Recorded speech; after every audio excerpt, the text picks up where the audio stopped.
Now, here's the politician turned presenter who's been waking up the nation on Good Morning Britain for the last 2 years. But working in public roles hasn't always been easy for Ed Balls, who's been very open and honest about living with a stammer. We're here to raise awareness on this International Stammering Awareness Day. Please welcome Ed Balls.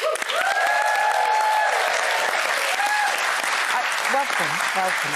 I could feel people were quite uncomfortable watching that clip, including us. How does that make you feel when you're watching your fellow politicians laughing at your discomfort there? Well, Parliament is a tough place, and when you are the Shadow Chancellor, got 300 people, and it's their job to give you a hard time. And so I don't complain about that, but there were times when my speech went wrong, and by that point, I knew it was a stammer, and I'd talked about it. And so I kind of think that they knew what they were doing, whereas if you go back a few years before that, when I was a government minister, I didn't know that it was a stammer myself. Well, that's interesting. And back then, I don't think I would have used the word bullying. I think they were just, like, really ignorant. They didn't understand what this thing was, because I didn't either. And so I think the big challenge with stammering, you know, unlike a physical disability, you can see it. Right. With a stammer, people often don't understand what it is, and therefore sometimes we laugh because we're embarrassed. Yeah. Would that kind of ignorance then heighten it, because then you're anxious and nervous and conscious? Would it then make it even more difficult to continue the speech? Completely, because then you're under pressure, and then the nerves get tense and your breathing tautens. But I discovered that it was only by being public and open and speaking about it and saying this is part of who I am that I actually could deal with that. And the hardest bit was before I was ever even public that's about what I was going to say. So you weren't diagnosed till much later on in life, were you? So No. how was it growing up with that and not knowing what it was? Well, so I definitely had a stammer when I was a teenager, but I didn't know that's what it was.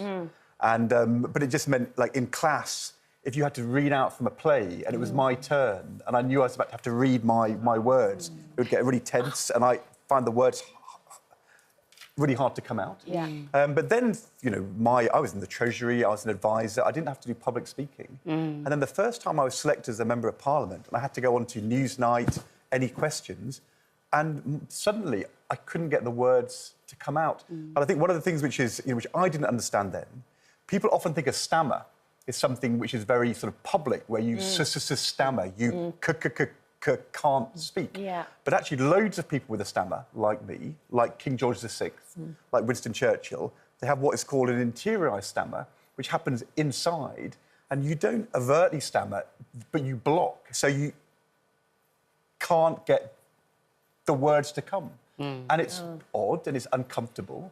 And that's sometimes what And people laugh at. nobody at school picked that up? Nobody in your family picked that up? All the way through, after I was an MP, when I was the junior minister. It was only when I was a cabinet minister and it was happening in a public way in the House of Commons, and I was in charge. Yeah. And I said to the people I was working with in the Department for Education, what is this? And they came back a few days later and said, it's a stammer. And I didn't believe them. I suffered with the stammer, so I completely take my hands up, my hands up, and I'm just saying, you know, well done for being so open. It's a difficult thing to overcome. Can I ask, did it affect your political career? Did you make any decisions around it once you'd identified what you were living with? I think I wanted to succeed and didn't want it to throw me off. Right. But my first time on Any Questions, my father rang me the next morning and said, I heard you on Any Questions, and I don't know what you've got, but it's the same as I have, and I think it may stop you ever getting on in politics, because I think you're going to find it really hard. Well, that's disheartening. It was so unhelpful. Yeah. I didn't speak to him for 3 years. Yeah. And then when I got therapy when I was in the Cabinet, for 2 years, the first thing this brilliant therapist, Jan, said to me, she said, the moment you speak about it publicly, it will help. Take the ownership. I spent 2 years saying, I can't be public because nobody will understand, you can't be a cabinet minister. And then finally, I decided to go public, and my dad rang me. He had read the interview I'd done in the Daily Telegraph on a Saturday, and he said, I've just read this interview in the Telegraph, and I've just found out that for 70 years I've had a stammer, and I never knew. Oh, wow. And he had gone through his whole life, and he didn't know. And we've talked about it a lot since, but at that point, I mean, it was... But for me, it was such a liberation. Because Well, listen, then I can explain it. Yeah, you're talking about it openly now, on live television. I'm sure, you know, there were times when you probably thought you wouldn't be able to do that.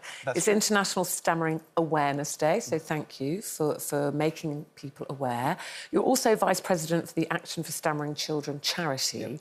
There will be people watching today, not just parents of children possibly with stammer, but maybe parents themselves who, like you, go, oh, is that what I've got? What would your advice be to them, but also to people around, all of us, actually, that if you're talking to somebody with a stammer, how should we all behave? Well, the charity Action for Stammering Children are today issuing some brilliant guidance to teachers. And it says, don't try to finish somebody's sentence. Don't try to hurry them along. Don't not call them in class.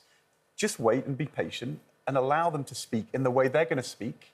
And, you know, it can sometimes take a little bit of time, but that's OK. I think one of the huge challenges parents have, I do a lot of work with the charity. Colin Firth, the actor, and I have been to talk to parents. Colin Firth, who played the King in The King's Speech. Oh, that was a great film. A brilliant film. And we've sat with parents, and there's all these dads who had spent years saying to their son or daughter, get on with it, get your words out. That makes it harder. You have to be patient.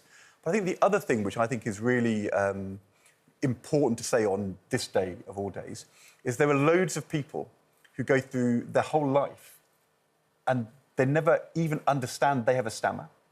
And if they know there's something, they don't talk about it to their wife or their husband, their brother, their sister, their workmates. They just cover it up. And actually, if you see somebody who clearly, you know, is finding things tough, it's OK to talk about it.